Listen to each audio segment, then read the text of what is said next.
Welcome to Bike World, welcome to Spain, welcome to the very important launch of the new Norton Manx. This is the new Manx Norton, the bike that we've been waiting for. Well, I am.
So we are out in Spain.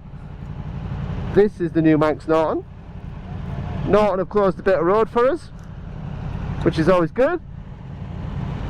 It's the new Manx Norton superbike. We're in track mode, standard road tyres.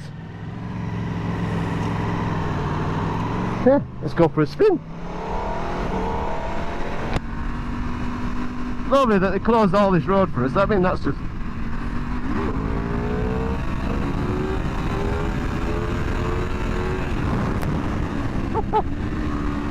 yeah, that works. Now, Norton haven't claimed that this is going to win World Superbike. It's not been designed to go racing. It's been designed to be a road bike. So it's boasting more torque than any other bike in this class. So when I'm talking about sports bikes, it's got over 200 horsepower, 206, 208. But the torque, especially lower down from this V4, is way more than the competition. So another little closed section, try a different mode, see how it goes. Kind of nice to be able to play with the different modes. Fueling's just a little bit urgent, but maybe I'm in the wrong gear. Let's go for third, calm it down a bit, because it's all about the torque and not about chasing the top end power. It's a little bit better when you use the bike torque, like just the initial click. So when you go from 0 to a percentage of throttle, it's a little bit. It's good once the throttle's engaged, like when you go from 10 to 40%. I've got to stop riding it like a V4R or an Aprilia. What I need to do is use the torque and try and ride it like a road bike, like it was intended. That's a little bit smoother. Nice. Well, just a different, almost kind of way of riding a sports bike, because you don't need to scream, just throw in a short shift and away you go. Of course, I'm getting into it. What it is about letting it flow, using the torque, riding it like a road bike, not barreling into corners and screaming it. So I'm going to try and ride the next section kind of smooth and try not to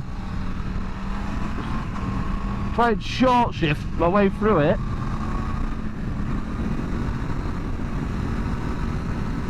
Rather than scream its balls off. But once you get that flow going, it's a real different sports bike. Sounds good too. Right, don't change, just leave it in its gear. Knee on the deck, knee on the deck. Don't change, let it roll, knee down, let it flow. and then it kicks again at like 5, I think. Yeah, it's a bit boggy below there. It's a bit of a strange one, because if we were going to evaluate or test a touring bike, we'd do loads of miles on it and test the comfort and longevity and tank range and all that kind of stuff. And if we were going to do like an enduro adventure bike, we'd give it to Chris and he would do amazing stunts on it and try and break it. And if we test a sports bike, we go to a racetrack, we fit slicks and we push for a lap time. And the one that gets the best lap time is the best bike. It's that easy. But it's a little bit different now, because Norton have gone, well, this is our beautiful, stunning super bike, but it's not a race bike. They've got no intention of racing this bike. The Panigale V4R is a homologated bike designed to race in World Superbike. The M1000RR from BMW is a homologated bike with massive wings designed to race in World Superbikes. Norton have said, well, our superbike is designed to work on the road, because the majority of people who buy superbikes ride them on the road, and this is what they want. So what they want is big, fat, meaty torque from a V4. What they want is electronic suspension that's very easy to adjust by pressing a few buttons. What they want is beautiful look, no fairing fasteners. They still love a single-sided swinging arm. We don't care if it might be a little bit heavier, because we want this looks, this style, and big, fat, meaty torque. In terms of peak power, it's 206 horsepower at 11,500 RPM, and it's 96 foot-pounds at 9,000 RPM. Now, if you're old, like me, you remember top trumps. This would not win in top trump, because the rest have got more power. The rest are lighter, but this has got the most torque. Big, fat, 95 foot-pounds of torque at 9,000 RPM. So it makes more torque than the competition at lower RPM, because it's designed to be a road bike. What's also really interesting is the suspension is from Marzocchi, and that's got actual potentiometers. Potentiometers are basically a way of measuring suspension. No other sports bike has that. They kind of use clever algorithms and virtual sensors to work out what the suspension is doing from other factors, where this actually measures it. What we've done today is had the opportunity to ride the bike on the road, where it's been designed for, and track, because Norton are aware that some customers are going to do a couple of track days, even though it's not a race bike. This is the signature model, so all this is carbon fibre. The wheels are carbon fibre, which means the price goes to £39,000. If you go for the Apex model, that's £25,000 nearest damn it. That's got forged alloy wheels, the same Marzocchi suspension, the same high-PO Brembo brakes, the same power, the same torque. And the base model is just 20 grand with conventional suspension, but the same kind of specs, with the same brakes, the same power, the same torque, same single-sided swinging arm.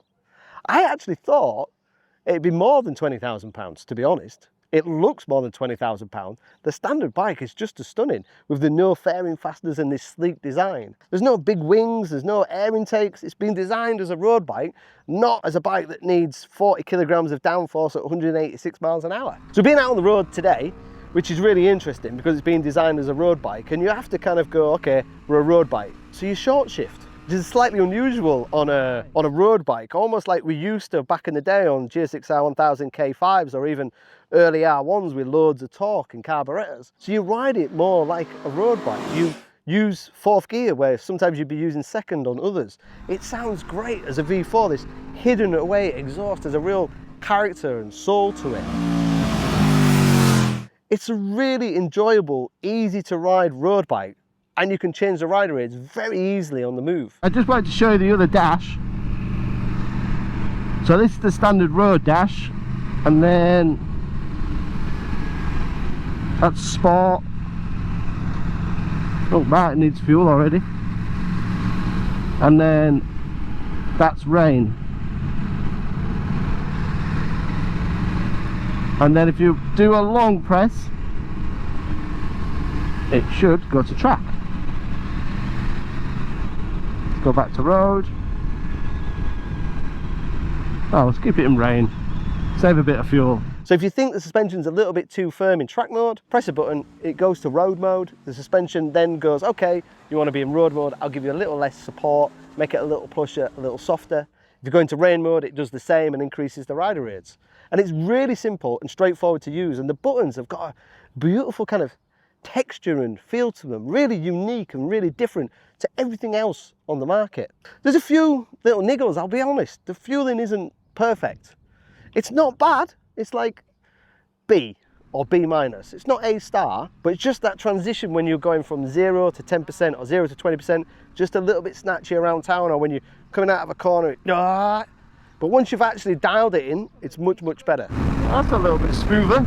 The mirrors, they make your elbows look really attractive, but you can't tell if the car behind you's got a roof rack or it's a policeman. Screen is a little bit low, and there's quite a lot of heat from the back cylinders, but that's the same with every V4 I think I've ever ridden. But as a road bike, great front end, great grip, great feel, nice kind of transmission from the chassis and from the suspension, so I can feel what is actually happening out on the road. And it comes on really quality Super Corsa tyres, which might not be brilliant in November in London, but here in Spain in these perfectly dry conditions, absolutely spot on.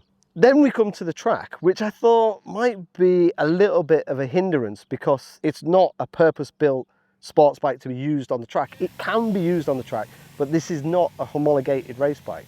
But here in Monte Blanco, really long straight, over a kilometre long, top of fifth gear, back to first gear, end of the straight, just before the 200-yard board.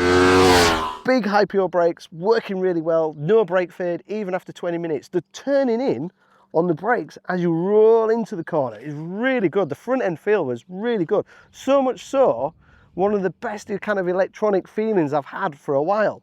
Like some electronic suspension, you kind of like feel a bit vague as you roll in. And that was the kind of case maybe 3-4 years ago, but modern electronic suspension works really well, and you can just rail brake in, carry a lot of corner speed going in. Coming out, it's a little bit hesitant because the rider aids are being designed to work on the road. So even when you've got the traction control on its lowest setting, it still kicks in a little bit too early. There's no spluttering, there's no backfiring, but when you request, say 80% torque, it gives you maybe 60 or 50% torque. You just kind of go, what? Oh, and then we go. But in the last session, we switched everything off. We switched off the wheelie control, we switched off the traction control, and we left the ABS on that doesn't interfere. And that kind of almost lifted the bike a little bit. Now when I'm requesting power, it was going, have that big fat dump of torque, and you can control the slide. And it was really good fun. Loads of wheelies, really enjoyable. If we were going to put a stopwatch on this bike, get Chris, get a Panigale, get an M1000, get an RSV, I honestly think it would come last. I don't know how much it's going to be last, but it definitely would, especially with a really experienced rider like Chris, because he would soon find the limitations because it's not got that over rev. It's not a race bike that's been designed with mirrors. It's a road bike that happens to work on track, which is very different. If we got an average rider though, that might be a little bit different because it's got that meaty mid-range, it's got those rider aids, it's got that big safety blanket, it's quite stable and forgiving. It's not as sharp, it's not as fast steering as some of the others, it's a little bit heavier, but I think for the average rider, that might find that a little bit easier. On track, at first I was a little bit hesitant because of those rider aids interfering a little bit, but once all those rider aids were off, it was kind of like letting somebody out after 11 o'clock at night that have not been out in Ibiza for a while. It just kind of went hard and it wanted to party. It's not got the over rev of some of the bikes, it's not got that quick shifter kind of feel of some of the other bikes, it's not got that scream, and you can't hold the revs between corners like you do on some of the other bikes, but then you can use second and third. You can make it usable and easy to ride. It's going to be interesting when we ride it against the competition. I think it'll be a little bit slower steering. I think it'll be a little bit slower in a straight line. I think the front end and braking will be almost on par. It's going to be dependent on the track and the rider. I think we should throw the stopwatch in the bin. I am just so happy that Norton are back in business and producing such a beautiful bike. Despite the lack of wings and despite the lack of aero and despite some of those factors, I think it just has a simplicity and a kind of a beautiful kind of almost Aston Martin kind of feel to it. I think if you want to go really fast, you buy a Ducati like you would buy a Ferrari, or alternatively you'd buy an Aprilia like you would a Lamborghini. But for me, if you wanted a Grand Tourer and you wanted to go fast and maybe do a track day, you go Aston Martin.